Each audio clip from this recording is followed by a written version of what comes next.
Baiklah, saya akan menjelaskan proses bahasa alami. Proses bahasa alami atau NLP adalah kemampuan program komputer untuk memahami bahasa manusia, baik lisan maupun tulisan, disebut sebagai bahasa alami. Ini adalah komponen kecerdasan buatan AI. Cut, action. NLP ada selama lebih dari 50 tahun dan berakar pada bidang linguistik. Ia memiliki beragam aplikasi di dunia nyata di berbagai bidang, termasuk penelitian medis, mesin pencari, dan intelijen bisnis.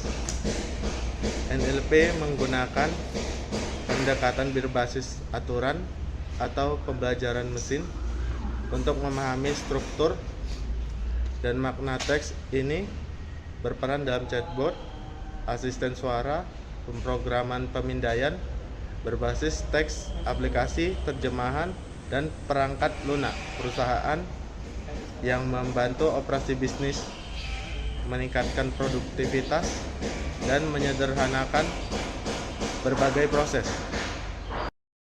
Baiklah, saya akan menjelaskan bagaimana cara kerjanya proses bahasa alami.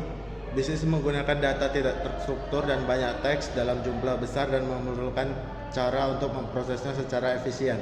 Sebagian besar informasi yang dibuat secara online dapat disimpan dalam database adalah bahasa alami manusia, dan hingga saat ini bisnis tidak dapat menganalisis data ini secara efektif. Disinilah pemrosesan bahasa alami berguna. Keuntungan dari pemrosesan bahasa alami dapat dilihat ketika mempertimbangkan dua pernyataan berikut. Asuransi komputasi awan harus menggunakan bagian dari setiap perjanjian tingkat layanan, dan SLA yang baik memastikan tidur malam yang lebih nyenyak, bahkan di awan.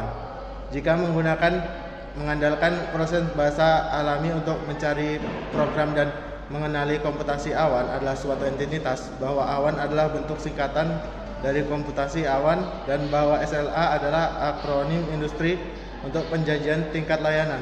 Ini adalah jenis elemen yang sering muncul dalam bahasa manusia dan algoritma pembelajaran mesin secara historis buruk dalam menafsirkannya. Kini dengan meningkatkan dalam metode pembelajaran mesin, algoritma dapat menafsirkan secara efektif. Peningkatan ini memperluas cakupan dan kedalaman data yang dapat dianalisis. Untuk apa pemrosesan bahasa alami itu? Beberapa fungsi utama dan tugas NLP yang dilakukan oleh algoritma pemrosesan bahasa alami adalah sebagai berikut. Mesin penerjemah. Dalam proses ini, komputer menerjemahkan teks dari suatu bahasa seperti bahasa Inggris ke bahasa lain, seperti bahasa Prancis, tanpa campur tangan manusia. Generasi bahasa alami menggunakan proses algoritma pemrosesan bahasa alami untuk menganalisis data tidak terstruktur dan secara otomatis menghasilkan konten berdasarkan data tersebut. Salah satu contohnya adalah dalam model bahasa seperti Transformer, Pralatih, Generatif, atau GPT-3 generasi ketiga yang dapat menganalisis teks tidak terstruktur dan kemudian menghasilkan artikel yang dapat dipercaya berdasarkan teks tersebut. Manfaat dari bahasa pemrosesan alami. Manfaat utama NLP adalah meningkatkan cara manusia dan komputer berkomunikasi satu sama lain. Cara paling langsung untuk memanipulasi komputer adalah menggunakan kode bahasa komputer. Memungkinkan komputer untuk memahami bahasa manusia, membuat interaksi komputer menjadi lebih intuitif bagi manusia.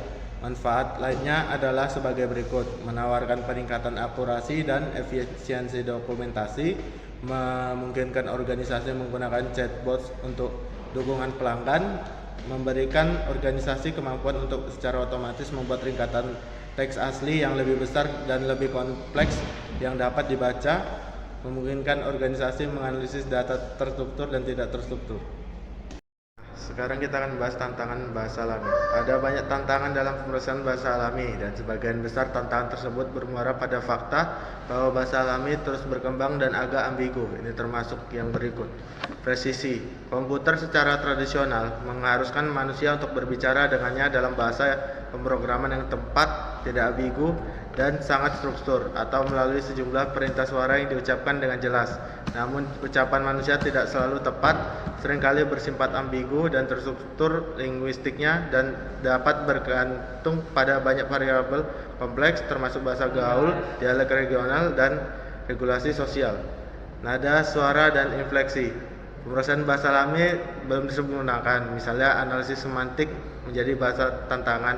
Kesulitan lainnya adalah fakta bahwa penggunaan bahasa alami yang abstrak dan rumit oleh program. Misalnya, pemrosesan bahasa alami tidak mudah menangkap sarkasme, topik-topik ini biasanya memerlukan pemahaman kata yang digunakan dan konteksnya dalam percakapan. Baiklah, saya akan menjelaskan bagaimana cara kerjanya proses bahasa alami. Bisnis menggunakan data tidak terstruktur dan banyak teks dalam jumlah besar dan memerlukan cara untuk memprosesnya secara efisien. Sebagian besar informasi yang dibuat secara online dapat disimpan dalam database adalah bahasa alami manusia, dan hingga saat ini bisnis tidak dapat menganalisis data ini secara efektif. Disinilah pemrosesan bahasa alami berguna. Keuntungan dari pemrosesan bahasa alami dapat dilihat ketika mempertimbangkan dua pernyataan berikut. Asurasi komputasi awan harus menggunakan bagian dari setiap perjanjian tingkat layanan, dan SLA yang baik memastikan tidur malam yang lebih nyenyak, bahkan di awan. Jika mengandalkan proses bahasa alami untuk mencari program dan mengenali komputasi awan adalah suatu entitas, bahwa awan adalah bentuk singkatan dari komputasi awan, dan bahwa SLA adalah akronim industri untuk penjanjian tingkat layanan. Ini adalah jenis elemen yang sering muncul dalam bahasa manusia dan algoritma pembelajaran mesin secara historis buruk dalam menafsirkannya. Kini dengan meningkatkan dalam metode pembelajaran dalam pembelajaran mesin, algoritma dapat menafsirkan secara efektif. Peningkatan ini memperluas cakupan dan kedalaman data yang dapat dianalisis.